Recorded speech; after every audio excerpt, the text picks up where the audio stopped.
Well, good evening, members online. Firstly, can I ask you, any participants, to keep their cameras and microphones off unless they wish to speak, and ideally do not use the camera facility as it can affect the quality of the IT connection. Please be advised that the meeting will be recorded and data collected during the recording of the meeting will be retained in accordance with the Council's data retention policy. The recording of the meeting may be added to the Council's website. Members accessing the meeting using their SBC or KCC laptops to participate virtually. If you join using the link on the website or on a mobile or tablet device, it is not always possible to identify you and you may not be recorded as in a remote attendance. We'll welcome everyone to this Joint Transportation Board meeting, including any members of the public. We have online Seafront and Engineering Manager SBC Mike Knowles, Swale Highways Manager KCC Daniel Cannon Skeet, Senior Assistant Project Manager KCC Sophia Taylor, Senior Capital Programmes Manager Barry Stiff, and our Democratic Services Officer this evening is Philippa Richardson. Are there any other officers in attendance that I haven't mentioned? Hello, Chair. Yes, Jamie Watson, Programme Manager for Active Travel Update. Welcome, Jamie. Thank you for that. Okay, so are there any apologies for absence, please, Philippa? Thank you, Chair. Apologies have been received from Councillor Mike Whiting, from Kent County Councillor Chris Palmer, from Councillor Derek Carnell, and also from Councillor Alistair Gould. Thank you. Thank you. Right, where are we? Members, the minutes of the Joint Transportation Board of the 6th of October 2025, minutes 371 to 382. Is it your wish that I sign those as a correct record? Yes. Thank you, members. Are there any declarations of pecuniary or non-pecuniary interest? No, thank you very much. So we move on then to agenda item 5, public speaking session. I haven't been notified of any public speakers for this evening's session. So I'll move straight on then to agenda item number 6, formal objection to Traffic Regulation Order Swale Amendment 23, 2025. Mr. Knowles, please. Thank you, Chair, and good evening. Yes, this is in relation to a recent traffic regulation order, Swale Amendment 23, which covered various proposed changes to on-street waiting restrictions. During the formal consultation, we received just 2 formal objections, both in relation to the formalising of an existing disabled persons parking bay in Orchard View, Tenham. Both objections came from the same property, and the objections were, as detailed in the report, around some concern that the applicant lived away from the stated address for the majority of the year. We haven't had any proof to show that the applicant lives away, but what we have put in the report is that we would monitor the situation, and should it become apparent that the bay is not in use for the majority of the year, we would reconsider the application with a view to possibly removing that bay from a subsequent traffic regulation order. Happy to take any questions. Thank you very much. Thank you, Mr. Knowles. Any questions, comments? Councillor MacDonald. Thank you. I think that sounds a very sensible way forward. Thank you. Thank you, members. Anyone else? Comment? Right, so the recommendation is that members are asked to note the formal objections received during the consultation period for traffic regulation order, and recommendation is that the disabled persons parking bay in Orchard View, Tenham is formalised as proposed in the traffic regulation order. Do I have a proposer, please? Councillor MacDonald, the seconder. Councillor Saunders, thank you. All those in favour?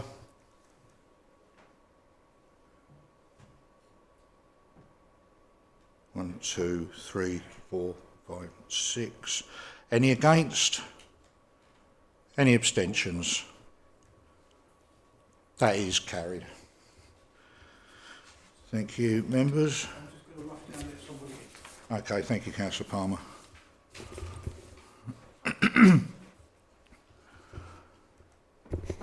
With your indulgence, members, I believe that's Councillor Harrison. He's just entering the building, so I will take a 5-minute adjournment to allow him to get to his seat. Thank you.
Members online, we are now back in session. Just to catch you up, Councillor Harrison, the agenda item number 6, the formal objection, the report from Mr Knowles was that we monitor the disabled persons parking bay because there has been suggestion that the resident doesn't live there all the time. So we actually passed the formalisation of the disabled parking bay with monitoring to see whether that is the case or not. And if it is the case, then the traffic order can come back to us for amendment. Thank you, Mike. Thank you. Okay. Right, so we move on then to agenda item 7, active travel update report for information only. I believe that is you, Jamie. It is, Chair, yes. Thank you. I'll just summarise if that's okay with you and then take any questions. Yep, sure. This is for information only report outlines recent progress on active travel initiatives in Swale and Kent, including the development of local and county-wide cycling and walking infrastructure plans, allocation of capital funding grants for feasibility studies and community projects, and updates on the capital funding from Active Travel England for new and ongoing schemes such as the Faversham Crosstown walking route and the emerging north-south route. The report highlights a strategic approach to integrating walking, wheeling and cycling into transport planning with a focus on collaboration, evidence-led prioritisation and long-term investment, whilst also detailing the consolidation of funding streams and the establishment of a 10-year plan to guide future improvements across the region. Thank you, Chair. Thank you, Jamie. Members, Councillor MacDonald. Yes, I'd like to suggest that maybe when things are looked forward again, I know money's incredibly short, but if you want any kind of active travel between towards the east end of Sheppey, it's non-existent, it's dangerous. There are no footpaths and not even a footpath, let alone a cycleway. And that needs to be looked at and planned, even if it takes several years to actually bring to fruition. But if there is national funding for it, then I would like to suggest that that is actually looked at. Thank you. Thank you, Councillor MacDonald. Councillor Saunders, please. Thank you for the introduction, Jamie. I wanted to thank you and the Active Travel team for the support you've given the community and the Town Council in Faversham in moving forward with quite a range of pedestrian improvements now. I read through your paper and I thought the fact that there's an emphasis on trying to make things easier for pedestrians in urban environments is the right kind of priority, because I think it's a kind of main way that we can encourage people to move around without getting in their cars. I'm also very pleased to see that there might be some funding for starting work on the north-south route. I think the Town Council's recently run a public exhibition and there was very strong support for doing activities and introducing a crossing on North Lane to help residents on the Brents and North Preston. And the final thing I wanted to say is I think KCC officers could do more to challenge developers when they come forward with their developments. The transport assessments that some developers put in are really very weak in addressing encouraging people to walk and cycle, and some of them are little more than saying this is where the nearest bus stop is. So I think anything that officers can do to put pressure on developers to do more to encourage walking and cycling will be very welcome. Thank you. Thank you, Councillor Saunders. Councillor Morrison.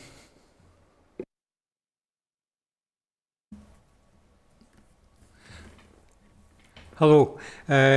My concern is what Peter has concerns about as well, is the east end of the island. It is absolutely dangerous to go on that road as a cyclist, which I am. I live in Warden and the number of times I've been very nearly knocked down there, it's atrocious. You get, we spent the money putting that road where the new houses are as you just come onto the island. We haven't got the money to spend. What have we to wait for? Somebody to be killed before somebody takes any notice? Thank you. Councillor Palmer. Yeah, thank you. It's something that Councillor Saunders said actually, and I think it's a good point. It's all right, officers should think about things when it comes up for development, but don't forget parish and towns have a highways improvement plan, and maybe when development is coming forward, they can highlight what they've got in their highways improvement plan, particularly if it's towards walking and cycling. And it's an ideal time not just to rely on officers, but for parish and town councils to have that input and say, this is in our highways improvement plan. How about putting section 106 money towards that? Thank you. Thank you, Councillor Palmer. Jamie, did you want to come back on those points? Chair, yes, please, just briefly. I'll sort of reiterate the highway improvement plan is the process initially to get ideas over. I'll put my camera on actually to see, hopefully that doesn't upset the IT. So highway improvement plan is the ideal opportunity to get ideas over with officers. And when we put in for funding bids, KCC goes to all the districts and boroughs and asks for their priorities. So if you are able to get to the parish councils and when they have the meetings with officers for the highway improvement plan updates, please do pass on your requests. And as I say, when we go for funding, we do again go to all districts and boroughs and ask for their ideally their top 3 priorities, and we'll add that to our to be confirmed prioritisation methodology, which we still haven't completed, but we're nearly there. And I've noted about the island and the poor active travel amenities there. Thank you, Chair. Thank you, Jamie. I've got 2 more people that want to come in. I've got Councillor Watson in the chamber, and then I've got Councillor Hook online. So, Councillor Watson, please. Thank you, Chairman. I'll be very brief through you. I see this as an ideal way of joined up talking, communication between the boroughs and the local authorities, so we can actually get this together. We all know that this is a key plan for health and for the green economy. We need to be looking at this, so it's an ideal opportunity for us all to sit down and talk about this together and get a plan. Thank you. Thank you, Councillor Watson. Councillor Hook? Thank you, Chairman. I was just wondering in relation to the Isle of Sheppey, does the English coastal footpath extend to the island? And if it doesn't, it might be worth looking at seeing if it could be included. And if it already does, that might be a way of approaching funding.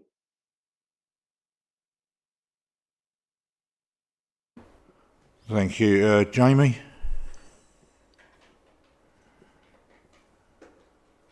Thank you, Chair. I'm not sure, to be honest. We can look at that. Yeah, can find out.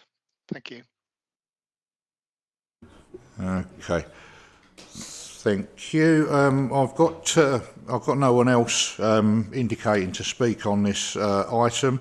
So, is it agreed that we note this report? Agreed. Thank you, members.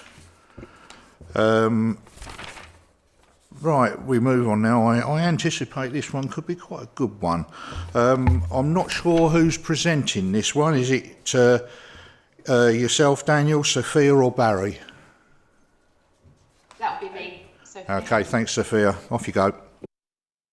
Good evening. So just to give everyone an update on the works that are happening at Grovehurst Road and Key Street, I'll give a brief update on both and then take any questions that anyone might have after. So starting with Grovehurst Road, we've continued, as we said last time, to work closely with Jackson's to ensure that there's a clear and robust programme to completion. Remaining works are primarily final surfacing, which includes road markings, detector loops and high friction surfacing on the approach to the traffic signals. We've also got the traffic signals commissioning, crash barriers and landscaping. We hope to have all the surfacing complete ahead of Christmas. However, weather will of course have a big impact on this being possible. We've already had a number of night shifts had to be cancelled because of the wet weather. So that one is in the weather's hands. But yeah, it is hopes that we will get all the surfacing done ahead of Christmas. Completion of the main works are looking at the end of January. There will be further BT works for them to install their new cables and the removal of redundant ones in the new year. We're awaiting a programme from BT and we continue to chase, but we are working with them to ensure that any impact of their work is minimised as much as possible. Landscaping works are likely to be ongoing through February and March, but a lot of the works can be undertaken with very minimal or any traffic management. Once the complete junction is finished, it's going to provide some increased capacity on the road network and providing that much needed infrastructure. This is to relieve the existing congestion, but then also to support the delivery of the Swale local plan and the requirements of Homes England funding to support the delivery of new housing. Moving on to Key Street, as I've said previously, the scheme is being delivered in small discrete phases so that we can reduce the the traffic management, as much as possible.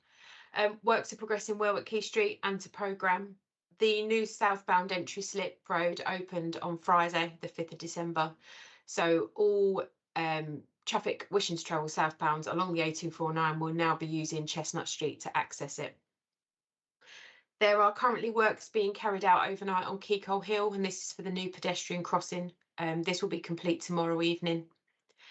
Then there will be a series of overnight closures in the new year for surfacing works. These are being undertaken at night to minimise the disruption to travelling public. Precise details of the closures will be communicated to stakeholders in advance. We are targeting completion by the end of February, subject to any delays caused by adverse weather impacting the surfacing. As I said previously, the contractor is providing regular traffic management updates and newsletters for both of the schemes. So if you would like to be added to either of the mailing lists, do please let me know. Thank you. Thank you, Sophia. Members, Councillor Watson. Thank you, Chairman. I'm sorry, but this saga has been going on for way too long for Grovehurst. How much, I can't remember how many months were over time on this now. I can't wait for it to be finished because the traffic in Sittingbourne is being completely impacted by the extension of these works. As I've said to people in this meeting, I actually live near the Key Street roundabout. It impacts our day completely. So, Sophia, I'd love to be included on the emailing list, please. I'd like to hear what's going on with the newsletter, because even though I don't represent that ward, people know I'm a councillor and will come and ask me about what is going on at Key Street. We need to get on top of this because the traffic is just horrendous. So we've got all the traffic at Grovehurst, and then we've got all the traffic at Key Street, and it is just backing up no end. It's delaying the school buses. It's just delaying people going to the hospitals. It is an absolute nightmare. And I know, Sophia, this isn't you I'm having a go at, I promise you. But we need to make sure that this doesn't happen again, because every time there's roadworks, there's something else coming up. And now you've informed us tonight that BT are going to be doing works at Grovehurst, so that's again going to cause disruption. So I'd like to see the end of it. I'd like to see the end of it before I finish being a councillor, that's for sure. So hopefully in the next few years it'll be finished. But really, we need to be picking up on Jackson's about this, because this is unacceptable. Thank you, Councillor Watson. Councillor Palmer. Yeah, I think if I start on Grovehurst, I don't know if anyone's actually visited at night time, but the layout of the road, as you come off the roundabouts, the roundabouts and the cones and all that, it's very confusing. It's very poorly lit. I'm surprised there hasn't been a serious accident there. I'm sure there's been a few bumps and near misses, but if you go there, as they're changing the road layout or they move stuff, there is no real clear signage, and the lighting is there is no lighting. So when you change a road layout, it would be nice if it was well lit, and then at least people know where they're going and actually taking the right way off of the roadworks and that. So I think that should be looked at. Whether people drive it at night from KCC or Jackson's, I'd be amazed if they do, because I'm just confused to why they've allowed such a mess to occur there. It's not clear at all. So I think something needs to be looked at that.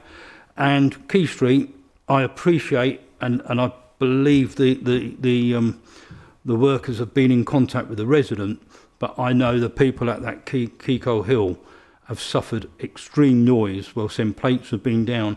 And I drove over them, I think it was on Friday or Saturday night after coming from a function, and the noise from them, from just a family car going over it, was absolutely horrendous. So I think either the plates went down properly or something, but you can't have that noise going on constantly throughout the night and day. It's just not fair on people there, and I think something needs to be looked at. Why was the noise so loud, and were them plates put down properly? But I appreciate they're going tomorrow, hopefully, and they won't reappear for some time. But I think the residents along there had had enough of it. And I do hope that someone will just pay Grovehurst a visit at night and drive around their new roundabout system and say, well, actually, maybe we should be lighting it. Thank you. Thank you, Councillor Palmer. Councillor Webb. Thank you, Chair. Yeah, I concur with a lot of what my colleague here has said.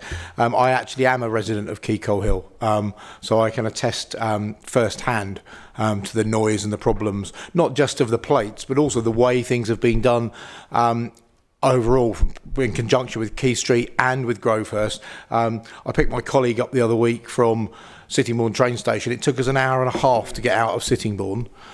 Just to get out of Sittingbourne, because at the same time of these roadworks were going on, there were also two-way traffic lights outside the Conservative Club, and it just took forever. I know I've had representation of people coming to me from the local taxi firms that their income is suffering. I mean, you may have heard this yourself. Their income is suffering. There are children getting delayed. I mean, my own son actually walks to school from where we live. Even walking around the Key Street roundabout itself is not easy, and also, as you said, Richard, with the Grovehurst Road development, it is incredibly confusing up there. It really is, and it seems to change week on week as well. So that's the other thing. There's no clear idea of what. And I appreciate they have works to do, but the confusion they have caused up there, I really don't know how it's come to this. I mean, I know they're overrun, and I know that they are way behind. But do we have adequate reasons for that? Are there penalty fees incurred if they're not finished on time because of the length of overrun? Thank you, Councillor Webb. Yeah, I mean, I have to agree with a lot of that. I mean, I can remember sitting at Joint Transportation Board meetings going back several years when the Grovehurst debacle first broke ground, if you like, and we were told at that particular time that the Key Street improvement works wouldn't be started until the Grovehurst roadworks had actually finished, or all but finished. And I have to agree with Councillor Webb on this. This has gone so far over. Are KCC pursuing Jackson's with any penalty clauses that may be included in the contract, because there must be some, I would presume, and if there are, we need to be going after them with vigour. Thank you. Sophia, if you'd like to... Yes, so a number of things. I'll try and pick up each of the things that were mentioned, but please remind me if there's something that I've not quite covered. So your last point about the overlapping works, it was never the intention that the two schemes would be delivered concurrently. Unfortunately, with the delays at M2 Junction 5 and the funding constraints and the timelines that we had to get the funding spent by Homes England, just meant that they had to be delivered in that way. We were able to delay Key Street a little bit due to the M2 Junction 5 and the closer proximity to that junction. However, because the money needed to be spent within the timeline determined by Homes England, that's why the two schemes have overlapped. In terms of Grovehurst Road Junction at night, certainly I will pass this on to Jackson's and we can get them to have a look at that. The traffic management and the cone layout has changed quite significantly, and more recently, as we're doing the surfacing works, it requires changing quite frequently. So yeah, I appreciate the layout does change quite often, but unfortunately is needed for the works. We do have staff out there supervising at night, particularly when we're doing the surfacing works, but I will pass on the comments from here this evening to Jackson's. The plates at Key Street, Jackson's are aware. Unfortunately, plates are going to cause a little bit of noise. It's the only way that we could keep that road open. So we looked at the design, we made some changes because Jackson's was saying that Keycole Hill would need to be closed 24/7 for a number of weeks to deliver the design scheme. So we have made some design changes because we knew that that just wasn't going to be possible in terms of managing traffic locally. And the plates are part of being able to get that road reopened fully for the peak traffic in the morning. But the works will be complete tomorrow, and those plates will be gone. So yeah, appreciate the impact they've had. They have been able to facilitate us keeping the road open, but yes, they will be gone tomorrow. And in terms of delay penalties, the main works contract with Jackson's does include mechanisms to monitor progress and address delays. And these mechanisms do include financial incentives to improve on the programme, alongside the ability for us to recover costs associated with delay. The value of these costs and any commercial impact on Jackson's is going to be unknown until we've completed the project. But that is a mechanism within the contract that enables us to look at. Thank you. Thank you, Sophia. Councillor Palmer. I was just going to say, I appreciate you saying costs might be, or compensation or whatever you call it, levied. But does that go into a general pot at KCC, which I think would be a bit unreasonable, where it should be spent within the local area, if not Kemsley, the wider area of Sittingbourne? Thank you. And Sheppey. Thank you. Sophia?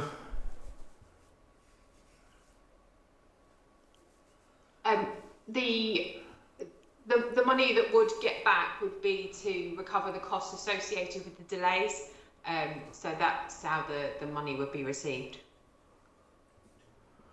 Right. So does that mean, Sophia, that sorry, Barry, I'll come to you in a second. Does that mean that local businesses such as hauliers, taxi firms, and so on and so forth can actually apply for compensation from that pot of money? Chair, let me come in on these Yeah, Barry. So, as Sophia said, under the contract, there's mechanisms where we will assess the final account effectively, where we're considering reasons for delays, and there's been a number of reasons for it, and it's not all Jackson's. You know, we've had other external influences with utilities and other factors. So we've got to go through the due process of assessing the reasons for the delay and the final account. The first thing for KCC is to make sure that the funding we're getting from Homes England for the two projects, which is Key Street and Grovehurst, that any money that's been granted by Homes England needs to be accounted for, and just making sure any overspend on those two projects is covered. It's too early to say, what and if money, what value is left over at the end of the project, and I think it's not the appropriate time to make any judgment call about what money can be spent on which scheme or project. So we need to do that due diligence once the schemes are complete before we're able to really comment on that further.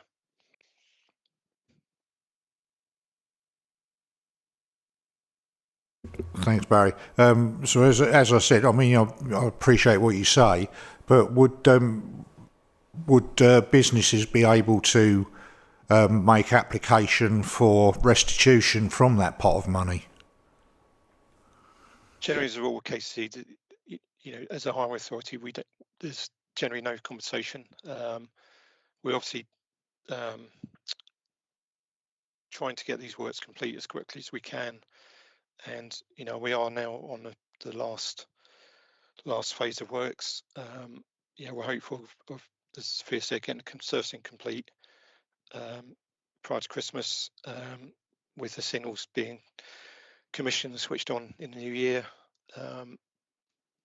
So following out landscaping works, but generally in terms of compensation, it's not really a matter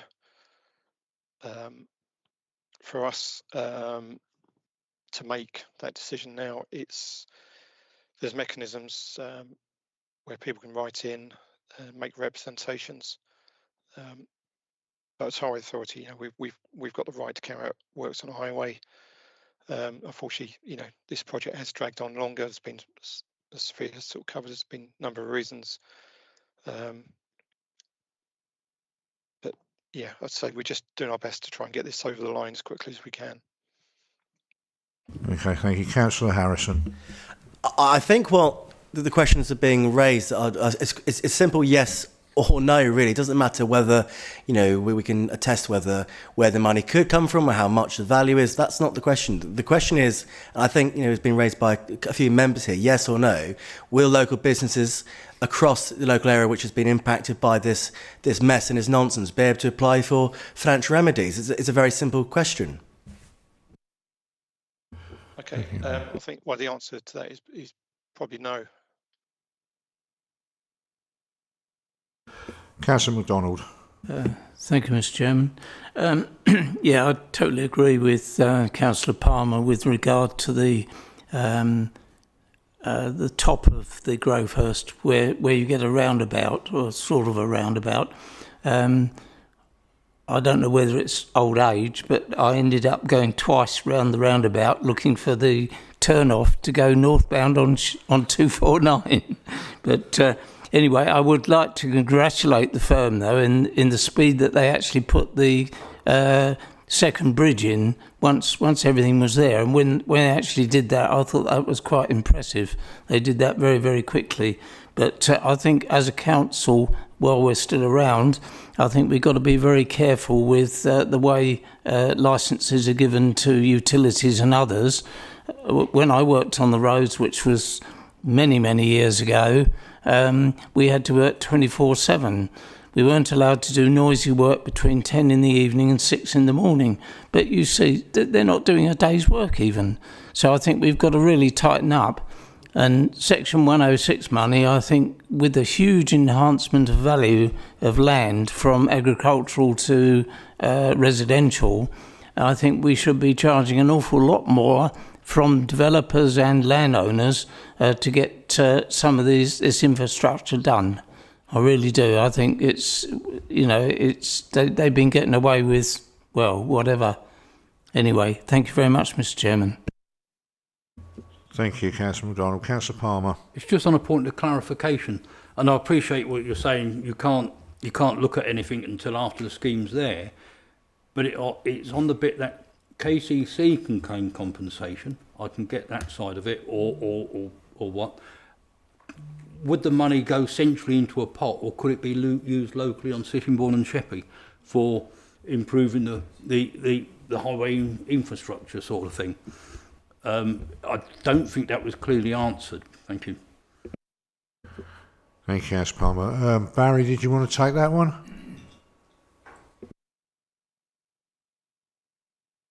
Sorry, just trying to mute myself. Yeah, I think, as I said before, at the moment, we've got to fully understand what the financial impact of the scheme, or both this scheme and Key Street. Obviously, clearly there's been additional costs. At the moment, we don't know the apportionment that is down to Jackson's or others. So until we've done that due diligence, we don't know what the pot is, and it's probably not my position to say if that funding can be used on other things, because we've got a commitment to Homes England to spend that money on the projects, and it may need to go back into a central pot within government, but that will come down to the terms of the funding agreement with them.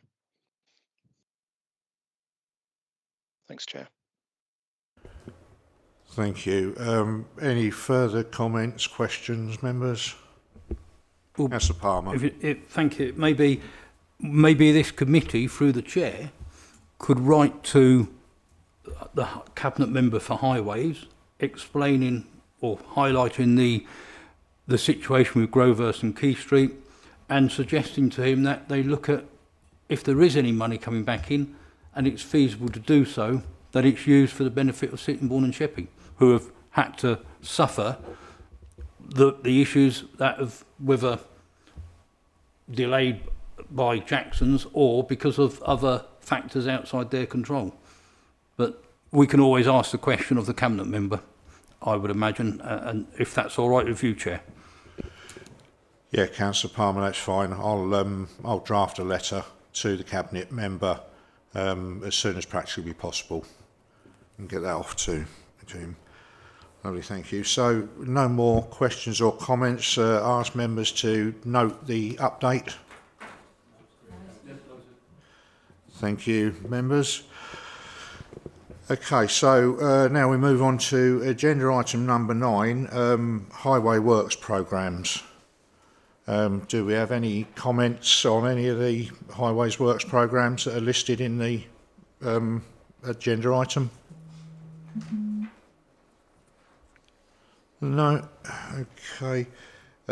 So I'll just ask members then to note that report. Thank you. And then agenda item 10, progress update report. Any questions or comments from members? No, I just ask then that you note the report. Thank you, members. And finally, the date of the next Joint Transportation Board meeting is scheduled for the 9th of March 2026. Thank you very much. Councillor MacDonald. Councillor Morrison. One thing that I feel very, very strongly about, Mr. Chairman, is they're going to be putting battery farms on the Isle of Sheppey. Does the committee know it will take up to 2 years to do, and there'll be explosions and road closures?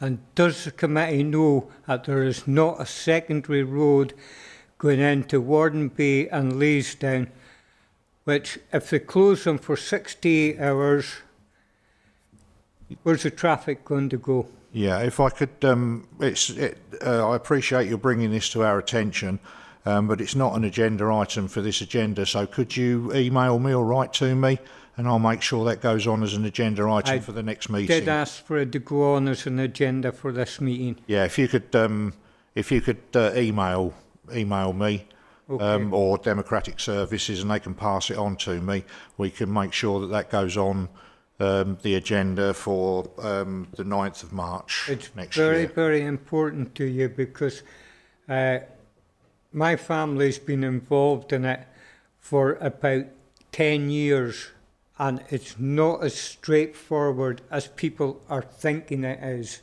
Yeah. It's horrendous. And Peter will know I've brought this up on many occasions. There is a secondary route over. Yeah, sorry, Peter.